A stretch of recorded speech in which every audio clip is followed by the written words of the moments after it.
আসসালামু আলাইকুম। কৃমির ডোজ করার আগে আলহামদুলিল্লাহ আমাদের কোয়েল পাখি থেকে আমরা ডিম পেয়ে গেলাম।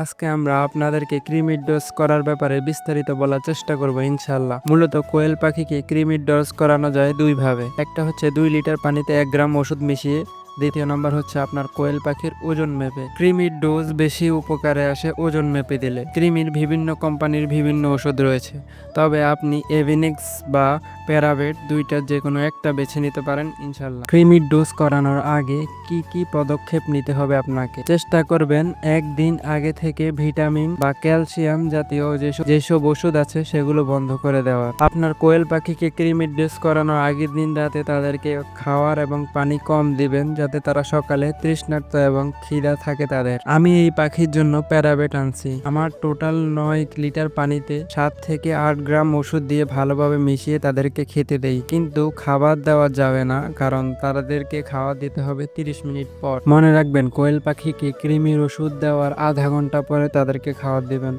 আর কৃমির ডোজ করলে পাখি একটু দুর্বল হয়ে যায়, তাই আপনারা 3 থেকে 5 দিন লিভার টনিক এবং আপনাদের কোয়েল পাখিকে আপনারা মাল্টিভিটামিন দিবেন। তারপর থেকে আবার স্বাভাবিক ভিটামিন ক্যালসিয়াম দিতে পারেন, কারণ কোয়েল পাখি যে ধকল কাটিয়ে তাদেরকে ডিম দিতে হবে, তারপর থেকে আবার ভিটামিন ক্যালসিয়াম দিতে পারেন আপনার কোয়েল পাখিকে। কারণ একটা পাখি ধকল কাটিয়ে উঠতে উঠতে অনেক সময় লাগে, আর তাকে ডিমে ফিরতে ফিরতে কিছুদিন সময় লাগে। যাদের পাখি রানিং ডিমে আছে তারা আপনার কৃমির ডোজ করানো থেকে বিরত থাকবেন, কারণ আপনার হঠাৎ করে ডিম বন্ধ হয়ে যেতে পারে, কিংবা 7-8 দিন পর আবার রেগুলার হতে পারে।